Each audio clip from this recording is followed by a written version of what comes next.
6, rise and shine, my son, it's time to wake up. Waking up Ventus alongside with saving Aqua was a moment that I was looking forward to for years. Sora, Donald, and Goofy are traveling with Aqua CGI style. Aqua transforms Castle Oblivion back to the land of departure. They find Ventus sleeping all nice and snug. Then all of a sudden Vanitas shows up, and then Aqua fights Vanitas, and that's all amazing and all. But those are just all moments leading up to Ven's awakening.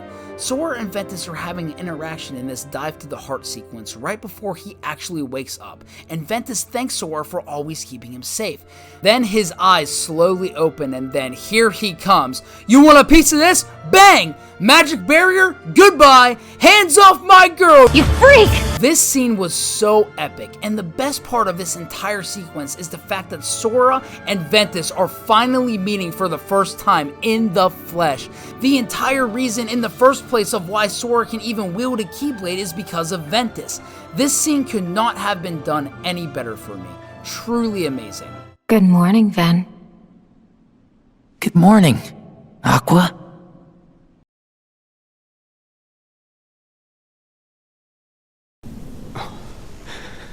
You're not real. Huh? I'm the real one. This one might actually come as a shock to some people, but number 5 for me is the Repliku sacrifice. This scene just got me, and maybe it's just me, but it truly is one of my favorite scenes in the game. And before I go on with why I love this scene so much, I feel like I need to clarify why I put this scene higher up on the list than some of the other scenes like saving Aqua, waking Ven, and reuniting the Wayfinder trio. You're going into Kingdom Hearts 3 knowing that the Keyblade War is inevitable. You're preparing for the Keyblade War, and you kinda know in the back of your mind that you're gonna save Aqua, you're going to get Ventus back, you can theorize that you're going to reunite them with Terra, but you don't exactly know how that's gonna happen. When it came to the replica Riku, you don't really think about him that much besides the fact that he's connected to the real Riku now. He's that character, at least for me, that was in the back of my mind. He's not really like a massive character, and the reason why I put this scene so high up is because it was something that I couldn't really see coming and that I didn't really think about at all. Anyway, let's get back on track. The Replica Riku's entire character arc is him wanting to be his own person, to the degree where at one point he was out to kill the real Riku. What's so impactful about this scene is that when he finally gets the opportunity to seize a vessel for himself and become real, he decides not to take it and leave it for Naminé.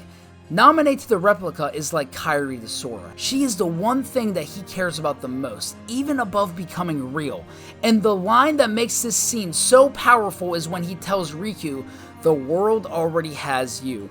He's accepting that the world is in good hands with the real Riku. And let's also keep in mind that he's making this decision himself, as if he really is a real person. The replica Riku is not merely a puppet. He truly does have a heart, and it is shown through his sacrifice for Naminé. A faithful replica to the end. Good luck.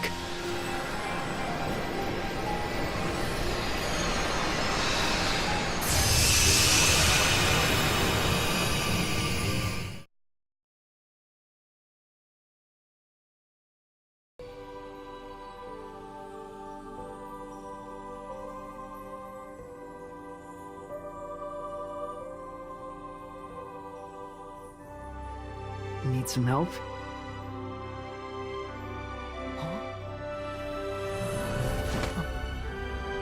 Number 4. Union Cross.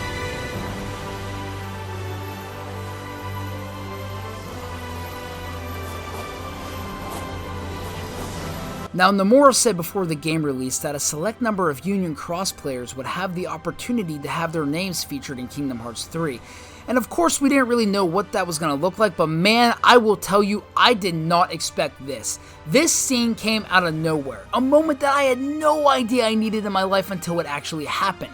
From Ephemer's little cameo, to all of the Keyblades from the past, Keyblade wielders swooping in to save the day, to Sora going full on Vanitas, pulling that Keyblade surfing goodness on the Starlight Keyblade, to the other 5 Starlight Keyblades, in theory representing the 5 foretellers, to Jer, Rothney, A, Gray, and my girl Evelyn, along with the hundreds of other Union Cross players, to just the music with this scene. This moment really took the phrase, "my friends are my power," to a whole other level. And even if you weren't on that list of Union Cross players in the game, you as a player still feel like you're contributing to the fight. Like, I truly felt like I was surfing beside Sora, pushing back the darkness alongside of him. This scene is one of the best scenes in the series, because it's the Kingdom Hearts community as a whole that joins the fight and saves the day.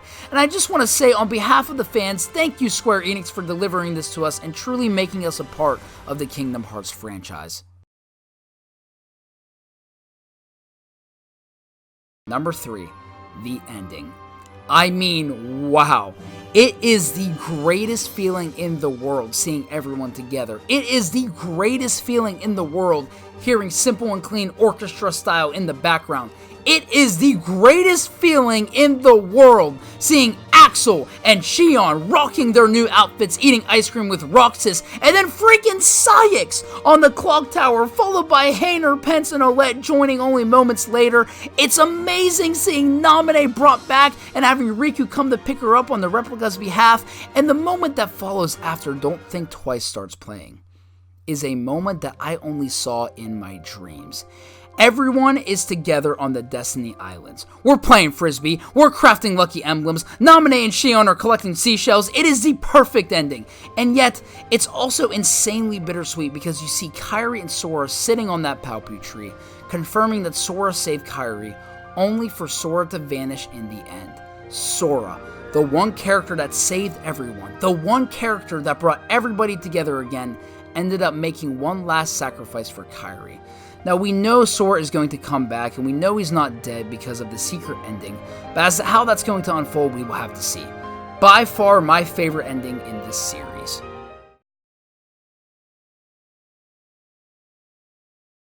Finally, back where it belongs. Number 2, you clever little sneak. Oh my goodness.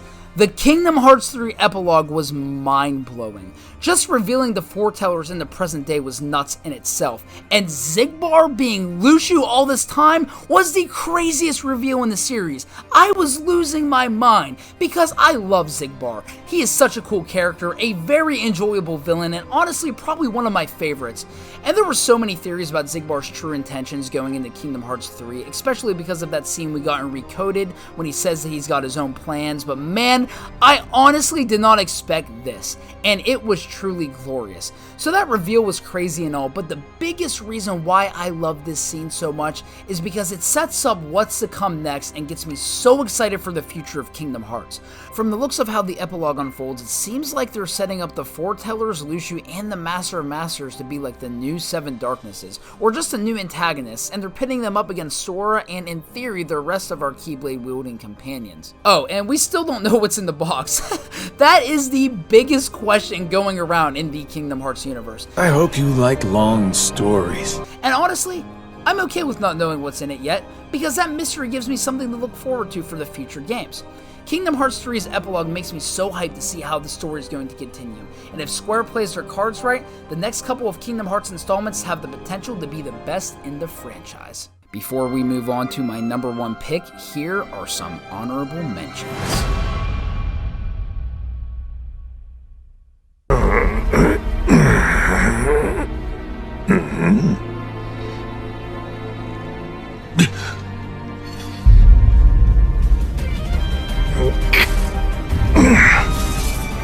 Who are you?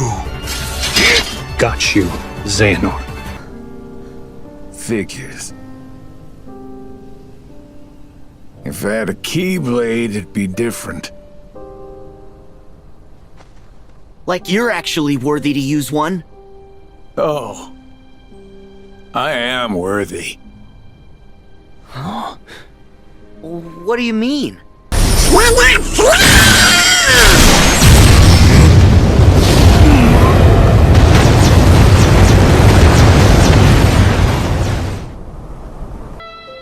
But, Ventus, I did decide who I am.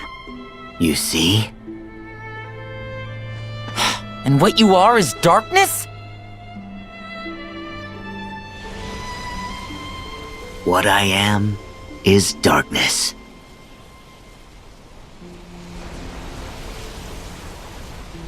Okay. Become that geezer's heart tank? No thanks. Then why help him? I was really just along for the ride. With... My secret.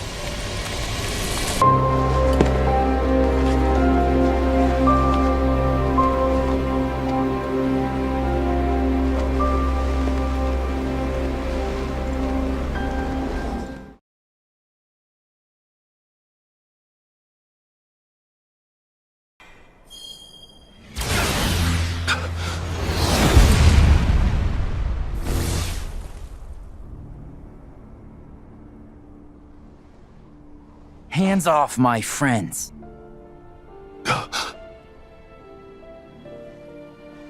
It cannot be.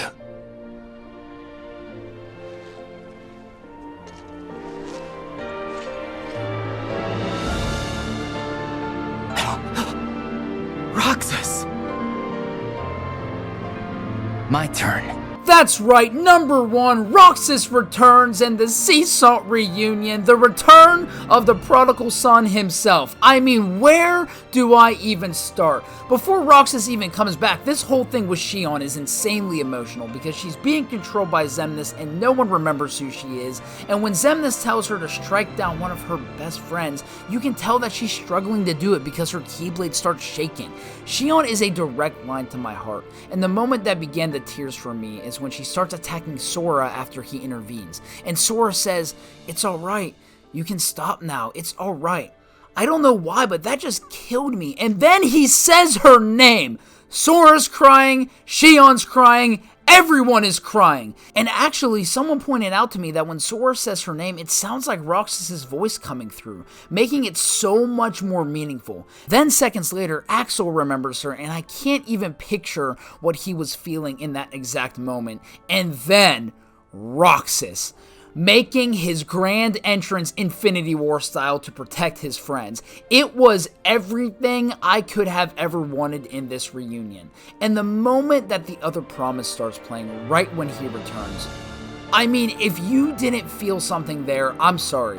You've completely missed it, because aligning that song along with Roxas's return made this the most satisfying moment in Kingdom Hearts, at least for me anyway. And to make this even more satisfying, you get to fight alongside Roxas and Shion against Saïx. And to make it even better, Roxas is insanely overpowered in this fight, which I feel like was intentional. Like, my second time playing through this game, I didn't even touch Saïx. Roxas literally obliterated him. And to top off this entire chain of events, Axel, Roxas, and Shion come together for one big group hug. They are finally together again. Every time I watch this scene, I cry. Literally every time.